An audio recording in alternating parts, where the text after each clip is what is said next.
Kurban Allah'ın rızasını kazanmak amacıyla belirli vakitte belirli hayvanı usulüne uygun bir şekilde kesmek demektir. İbadet kastıyla, burada önemli olan ibadet kastıyla Allah'a yakınlaşmak amacıyla belirli usullere göre belirli hayvanı kesmek demektir. Kurbanın tarihi ta insanlık tarihine kadar uzanır. Hazreti Adem Aleyhisselam'a kadar uzanmaktadır. Hani Hazreti Adem'in 2 çocuğundan bahsedilir kurbanda. Kurbanla alakalı Habil ve Kabil. Ayet-i celilede اِذْ قَرَّبَا قُرْبَانًا فَتُقُبِّلَ مِنْ أَحَدِهِمَا وَلَمْ يُتَقَبَّلْ مِنَ الْآخَرِ. Hani o ikisi kurban adamıştı Allah'a. Allah birinden kabul etmişti, diğerinden kabul etmemişti. Yani Habil'den kabul etmişti, Kabil'den kabul etmemişti. Neden? Çünkü Habil'in niyeti samimiydi.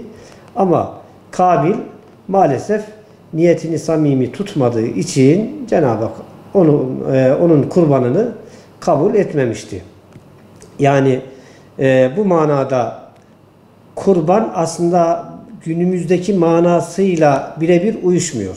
Oradaki ama yine Allah adına verilen bir ikram, verilen bir sözün yerine getirilmesi kastıyla yapılan bir ibadet olduğu için, Allah'a yakınlaşmak kastıyla yapılan bir ibadet olduğu için bunu ta Hazreti Adem'in çocuklarına kadar götürebiliriz. Ama günümüzdeki anlamıyla kurban malumunuz Hazreti İbrahim Aleyhisselam'ın, Hazreti İsmail Aleyhisselam'ı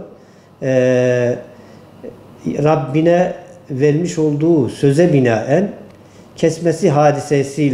kesmek istemesi hadisesiyle alakalıdır. Hani ya Rabbi bana bir evlat verirsen onu senin yolunda kurban edeceğim diye Allah'a söz vermişti. Ve o gün geldiğinde, yani İsmail Aleyhisselam'ı Cenab-ı Hak ona bahşedip büyüyünce Allah Celle Celaluhu ona sözünü hatırlattı ve kesmek üzere İsmail Aleyhisselam'ı aldı ve gitti. İsmail Aleyhisselam'a tabii ki durumu bildirdi. Durumu bildirdi ve İsmail Aleyhisselam'ın teslimiyeti burada çok önemli. Ya Rabbi emrolunduğun şeyi aynıyla yap diyerekten bir teslimiyet gösterdi. Hem babanın bu konuda vermiş olduğu söz, Hazreti İbrahim'in vermiş olduğu söz çok önemli. Sözüne, ahdine vefa göstermesi, hem de İsmail Aleyhisselam'ın teslimiyeti aslında bize çok önemli şeyler anlatmakta. Kurbanla alakalı. Günümüzdeki kurban anlayışı birebir Hazreti İbrahim Aleyhisselam'ın bu olayından sonra başlamıştır ve günümüze kadar gelmiştir. Bundan sonra da kıyamete kadar Allah'ın izniyle Müslümanlar var olduğu müddetçe bu ibadet devam edecektir İnşallah. Tabii ki burada niyet çok önemli. Kurbanda niyet çok önemli. Çünkü Cenab-ı Hak ayet-i celilede لَنْ يَنَالَ اللّٰهَ لُحُومُهَا وَلَا دِمَاؤُهَا وَلَاكِنْ يَنَالُهُ التَّقْوَى مِنْكُمْ.